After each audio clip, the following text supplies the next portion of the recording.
Hey, it's Clay at claytrader.com. This will be my top 10 stocks as we head into Wednesday, May 21st. This will be a technical analysis breakdown, so if you are someone that uses charts within your trading, or maybe you're just interested in learning more about charts and how they can be used as a tool to help make good decisions as a trader, this will be a video for you.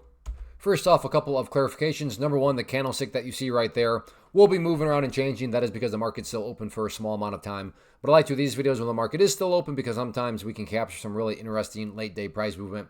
Second, I'll be using the 30-minute time frame, meaning each one of these candlesticks here represents 30 minutes worth of time. So ticker symbol number one, we are looking at QBTS. The monster movement continues even more so today. I did this one in yesterday's top 10 video, and it had already formed a nice pattern, but now just another huge explosive move. So I'm just going to go ahead and get rid of these lines down here because, yes, they still pertain. They're just not relevant anymore given how high the price actually is. And we'll just map out this new dynamic here that's played out. So the first key level to keep a close eye on is now going to be just where the sellers are hanging out at. And nothing fancy here, but give or take right up here around $17.50 is clearly where the sellers are hanging out at. Now, I do understand that a couple times both there, the price didn't quite hit it. Right there, it actually went above it. A couple other times right here went below it. And then right there, the price did hit it. So what I'm just trying to convey is just generally speaking, right up here around that 1750 mark is where the current sellers are at for whatever reason. And that'll be the main battleground to watch moving into Wednesday. So keep an eye on that as that key area of resistance. And then in terms of areas of support, what I would consider the ideal level, when you say, Clay, what make this chart look the absolute strongest going forward? That would be if the price could say up there above 1525. With that being said, if the price falls below there, that doesn't mean the entire chart's epically destroyed or anything like that. Because from the big picture standpoint, you still do have that purple line right there, the 50-period simple moving average. Keyword being moving. So as time goes by, that line here is going to move itself higher and higher, and it's essentially a trend line that's going to draw itself for you. In fact, I like to call moving averages trend lines for lazy people. So if you don't feel like drawing the trend line, then just let that level move higher and higher. So from the overarching standpoint, as long as the price is above that purple line, then the bulls are in full control, full health, however you can best visualize that. But all in all, the trend for QBTS continues with those higher highs and higher lows. Next one here, BLMZ, and there's no need to beat around the bush. This is a very rough-looking chart. A very ugly looking chart, but for you long-time viewers, you know what I'm going to say next. There can be opportunity in the ugly. But yes, no doubt about it to think that this thing gapped up here, made a move all the way up there, and then after that just completely collapsed. But what makes this interesting now is where is the price starting to seemingly kind of level out here and stop going down. And that's right here at this pink line, which on my chart to know, it's a very well-known, the very famous 200-period moving average, right now valued at 0.156. Now, I'm not saying that there's a guarantee that it'll bounce from that area, but even if you have just a basic understanding of charts, I'm sure you've heard of that 200-period moving average, and you know that it's not totally shocking if it behaves as a level of support. So again, no guarantees. That's why risk management matters, especially on situations like this. You don't want to just keep holding and hoping and all of a sudden the price is way down here. But my point here is that from a risk-reward scenario, meaning even if you get a modest bounce in the upwards direction, relative to what was being risked, you could be looking at a very interesting risk versus reward scenario. But anyway you look at it, big volume today. So for those of you that like to play penny stocks and play these sorts of kind of opportunity in the ugly set of circumstances, keep an eye on it. Next one here, TSLL, and all over the place today. Within the grand scheme of things, still just staying within this general overall range. So let me get this thrown up here. And yeah, right around 1560 remains that key level. Again, generally speaking, because I do realize right here, the price didn't quite hit it, price didn't quite hit it, price did hit it, price didn't quite hit it. And then you look at today, a couple times the price went slightly above it. And then there's a couple times right there where the price got, directly rejected from it. So keyword being around that level there at $15.60 remains that key battleground to watch moving forward. But from the grand scheme of things, the price is still much higher than where it was. So sure, this sideways action right here can get a little annoying and irritating. But all things considered, when you look at where the price was the last time it kind of went through all this sideways action, it was way down here. There's some sideways action. There's some sideways action. So point here being, as long as the sideways, assuming you're bullish, of course, but assuming the sideways action continues to get higher and higher relative to the previous sideways action, that still does mean an overall uptrend is under construction. And that's what we have right here. So yes, annoying that it failed to break out of 1560 twice today, but stepping it back and looking at things from a multiple day standpoint, you can see that the overall trend still plenty in the bulls direction. Next one here, SYTA, and we have ourselves a very exciting question to ask. And this has to do with, now I was not expecting to do this. Last I looked at this was not the case, but it is what it is now. And that's why I like to use when the market's still open.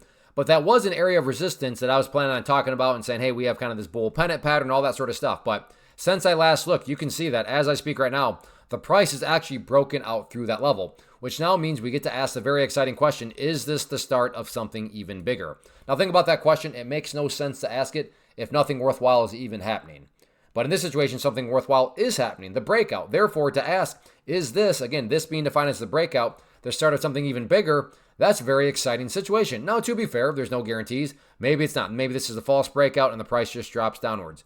But once more, to be fair, it's a two-sided coin because, well, maybe this is the start of something much bigger, and this thing's getting ready to rock and roll that much more. So, very exciting setup when you get these sorts of circumstances where you get to ask, hey, is this the start of something even bigger? So, if you like this price range, you like breakouts, and then trying to see if there's more momentum that shows up, keep an eye on it.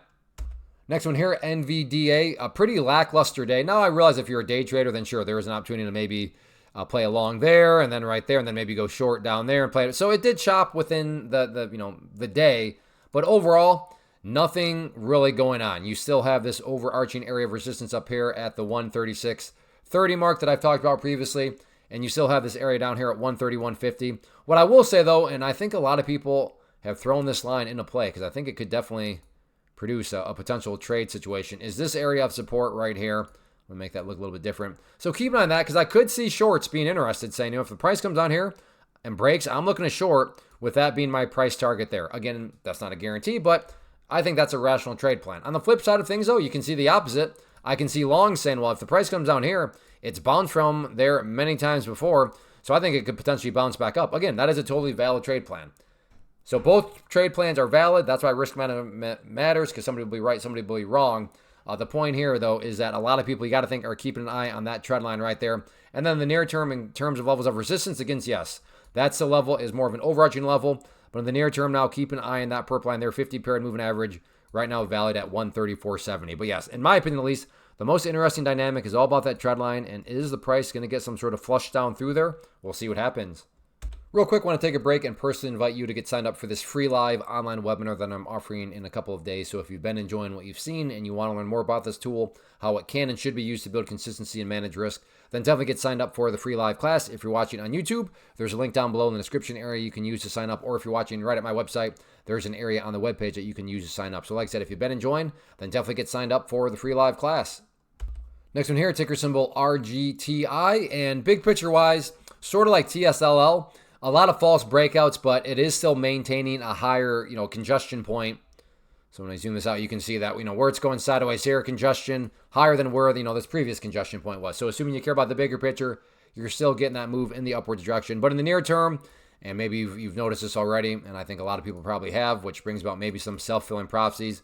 But this general area right here, around $12.40, really does seem to be the thorn in the side. Again, around the area. A couple times here, didn't quite hit it. Slightly above, slightly below, above, directly hit it right there. So 1240, in my mind, main battleground to watch from the resistance standpoint.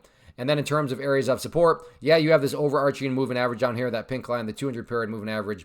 But in the near term, what I would say is the ideal level of support, ideal meaning, if you ask Clay, what would make this chart look the absolute best moving forward, that would certainly be if the price can stay above there. But again, if the price falls below it, doesn't mean the entire chart's destroyed because you still do have that overarching 200-period down there. But all in all, the chart's hanging in there. It's consolidating out, but still all eyes on 1240, and we'll see if it can get some sort of true breakout where not only does it break that level, but then gets more continuation and follow through. Next one here, EDBL. Very nice technical pattern here, so let me just get this drawn into play. So we have our area of resistance. We have this area of support. Let me change that to green for support. And then just to make the pattern easier to see, let's keep it all the same color. We have our resistance. We have our support. We have the nice upwards move right there. For you golfers out there, try to make it more visual. Put the golf hole down here. We're looking at a bull pennant pattern. Now, just because something's a bullish pattern does not for sure mean that the price is going to go upwards. But I don't think anybody would be shocked if this thing chops around, comes up here and gets the break, and then finds more momentum with the break right there. So guaranteed, of course not, but a valid question to throw out there, absolutely. So if you like this price range, you like bull pennant patterns, keep an eye on it. Next one here, NRXS, and one of these that's not quite as ugly as the previous chart, but yeah, this one's looking pretty rough too when you consider that at one point the price was all the way up there, and now it's pulled all the way back down here. But within the pullback here, we have a nice little pattern, so let me, whoops. Could grab the right line. There we go. So we have this area of support. We have this area of resistance, and this is what I would call a falling wedge pattern, which is actually a bullish pattern. So you would think falling wedge would be bearish, but actually it's the rising wedge, which is bearish. But in this situation, falling wedge pattern and is indeed bullish. So as I just talked about, just because there's a bullish pattern does not mean for sure guaranteed the price is going to go upwards. But I like the situation. It's still got strong upwards move behind it. Even with the pullback, it still has not closed the gap or anything like that. So can it get the break? Can it get more continuation over the next couple of days? Grab your popcorn if you like this price range, and we'll see what happens. Next one here, LCID, and I'm going to go through this one quicker because you already heard me talk about this pattern very recently. So we have our area of resistance right here. We have our area of support, green for support, and then just because I cannot help myself, let's keep it all the same color. So we have our area of resistance, support, big move up right here. Golf hole down here, we have ourselves another bull pennant pattern. So very, very impressive move on LCID today. Then you have this late day consolidation. So yes, is this a healthy consolidation that's going to get more movement to the upside? For those of you bull pennant traders that like stocks down below $5, keep an eye on it. Next one here, TSLA Tesla, and a very frustrating day, I'm sure, for some that were looking for the bigger movements. Now, if you're a day trader or scalper, then yeah, you had some good movements there. You had a breakout there, came back down, another breakout right there, came back down. So like I said, it's all a matter of perspective. But yes, if you're somebody that was just looking for these breakouts to get some continuation, then yeah, this trend line here has been a pretty big thorn in your side. But now that we have more data, I'm going to get rid of that level because it appears that the more accurate level of resistance to just continue to watch where the sellers are hanging out, again, give or take a little bit, right up here around $352.50. So I do realize that right there, didn't quite hit it. Then today, though, we had a couple times above it. So just trying to find that middle ground, and I'm going to call it $352.50. But like some of these other ones, sure, it's maybe a little frustrating, but from the big picture standpoint, when you consider where the sideways action is occurring, so I mean, you look at this sideways action, and even if we just look at it down here, the previous time it went sideways for several days, then you look at the sideways action here. I mean, not to insult your intelligence, but you understand what I'm getting at here. The price is still well above where the price was the last time it was occurring. So this sideways action, much higher than that one, which is, again, assuming you're bullish, that is a good situation to be in. Preferably speaking, yes, you want to see the price continue to hold above the bottom part of the sideways movement here, which is at 334.65. But from the big picture of things, as long as the price does remain above that pink line there, the 200 period moving average, and again, from the overarching viewpoint, the trend is still plenty in the bull's favor. But yeah, 352.50 is being the thorn in the side of the bulls. So we'll see if they can eventually get that kick to the curb or not over the next few days this week. So that wraps up the top 10 lists. Again, if you like what you saw here and you want to learn more about the tool, then definitely go get signed up for the free class. It'll be in a couple days, Thursday, May 22nd at 8 p.m. Eastern time. So hope to see you there. As far as these top 10 videos are concerned, as always, if you enjoy, make sure you hit that like button and also turn on and hit that subscribe button, turn on the notification bell, because I have been going live, usually at 11 a.m. Eastern time, but sometimes I hop around. So if you are interested in seeing me trade live, come hang out, ask me questions or what have you on a live stream, then like I said, subscribe and turn on the notifications so you know that when I am live. So thanks for watching. Make sure you get signed up for the free class. Take care and have a good one.